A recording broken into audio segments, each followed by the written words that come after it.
Hello, everyone. Hope you're all doing well. This is Hannah and Lindsay from Robert Half here. We're your friendly Edmonton recruiters. And we are here with another video. This time we're talking about the August statistics report on employment. It did come out last week, so we wanted to go over that with you and get through some of the details. But before we start, we want to know from you, so put some notes in the comments below. We want to know from you, what are you seeing in the market? What challenges are you facing at the moment when it comes to either hiring or finding a job? We definitely want to hear from you. Like and comment, subscribe to our YouTube channel if you haven't already, and we're going to jump right in. So to start, the good news, employment did rise again in the month of August. So again, continuing this trend, this comeback, the slow progression back to a pre-COVID state. We're still in the works with that across Canada. And Alberta did actually make the most employment gains out of all of the provinces. Wasn't a huge difference, but I think we can claim that as a win for August, which is great. It was about a 1% gain compared to the other provinces.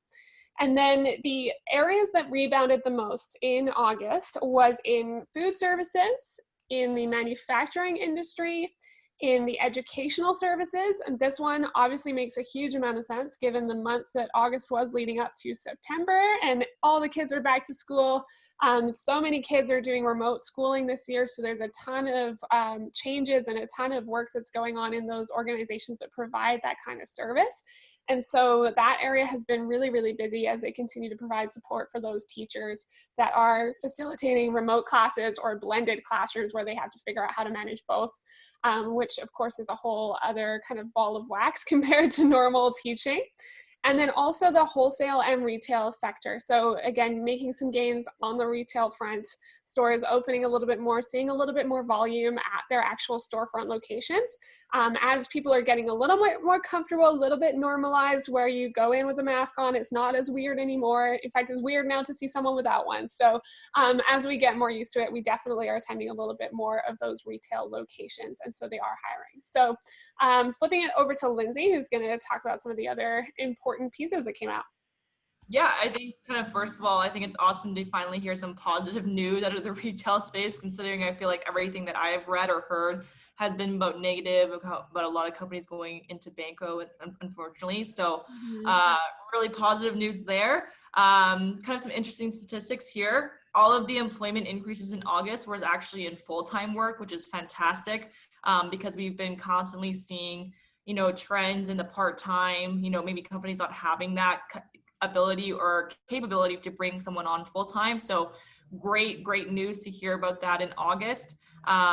Number of part-time workers was little changed, but nevertheless, full-time employment stood at 93.9% of the pre-pandemic levels in August, compared with 96.1 part-time work. So again, it's creeping back up, which is great. The number of unemployed Canadians declined for a third consecutive month, falling by 6% in August. So great to hear. But kind of on the flip side, it's interesting, kind of more particular to my side of business, so business, finance, and administrative occupations. The unemployment rate actually increased nationally by 1.2%. So that's actually kind of surprising to me, but also not really surprising. We actually had a great article kind of by the Harvard Business Law Association come out that is just kind of talking about how a bunch of businesses that they studied who kind of survived other recessions and pandemic, what they did to survive. And that's basically kind of doing a hybrid model of maybe eliminating two positions to have one hybrid model, and just kind of having that more efficient work, or obviously saving on overhead as well, which is great. I mean, a lot of companies are doing that right now. Had a couple CVs with a couple clients who exactly what they said was, you're able to kind of look at your overhead count, where can they be more efficient? Can they bring someone in with maybe more capability or more, bandwidth in terms of their skill set? And it's been working so far, and they've actually done more work than, unfortunately, the other employees. But I think that's just the way companies are going to have to go, is be more efficient. It's definitely a trend that we're seeing.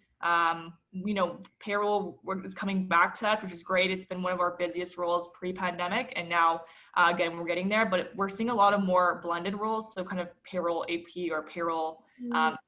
So it's very interesting to see. But on top of that, I'm going to flip it back to Hannah to talk a little bit more about some highlights. Yeah, and that also what we're seeing on the tech side to kind of build off of that is not just in headcount being a little bit more effective and efficient, but also in processes and improving processes, automating processes, implementing new systems that are going to make things a little smoother, and just eliminate some of the excess paper pushing that a lot of people in different roles are doing. So that's what we're seeing a ton of, this kind of buzzword business transformation at the moment. That's primarily what it's all about, is taking these expensive, expansive systems and simplifying them to something that's just way more effective and allows people to work much, much more efficiently. So adapting to change in those environments is really, really critical. So if you're in a seat right now, and you don't be surprised when things start to change, when positions start to change, when new technologies are brought in. It's there to help you be more efficient, and they want to be keeping as much people as possible and be as effective as possible. So don't be surprised by those changes that come down the pipeline as we continue over the next 6 months to a year. So to also build on that, we're still seeing a little hesitancy in the market to hire on a permanent basis.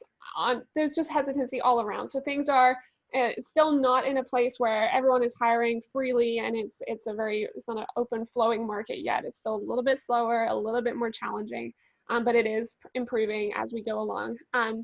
People are starting to notice, or we are in our office at least, so I'm sure you are too, more postings on the job boards. So this is actually a busy season for a lot of different businesses. And the reason being is that they're starting to project and put plans in place for next year. And obviously this year's plans didn't go according to plan for pretty much any business. And they're starting to reevaluate what's going to be important in 2021. Who do we need on our team? When do we need them on their team? When do we need them ramped up and functioning and producing results for us? And so that's why often in September and October, we see a little bit of an increase in the hiring trends in general. And really people are ready to equip their teams for success in the new year. And so that's why that peak tends to happen. So we're starting to see a few more jobs in September on Indeed and Monster and LinkedIn, those types of things. And then just to note, the CERB comes to an end on October 3rd, at the moment, at least, unless it gets extended. So that being said, there's a lot more people actively looking right now than there were a month ago. When things do start to come to an end, they've got to start looking for something. EI is not going to be at the same pay rate as CERB was. So that kind of comfort level, that time to spend in the kind of security and safety of CERB is just not going to be there as of October 3rd. So we're seeing a lot more activity, a lot more candidates flowing through our doors and through the job boards as well. And then the Canadian Emergency Wage Subsidy is still in effect, which is great. It looks like there's no set end date from what we can tell, but if you guys know otherwise, let us know. We couldn't find it, but yeah, it looks like it's still in effect, which is great. So hopefully companies are going to continue to make use of that as they strategically plan for things that need to get done before the new year kicks off. So all that being said, if you have any questions, we're going to put the link, of course, to the Harvard Business Review paper that Lindsay mentioned, along with the Stats Canada link. As per always, we'll include that in the post. Feel free to reach out if you have any questions, or if you're looking for more information on anything that we cover today, and let us know in the comments right here. What are you seeing? What challenges are you facing? What can we help you with moving forward? We'd love to hear from you guys. So have a great weekend, everyone. We'll talk to you soon. Bye, guys.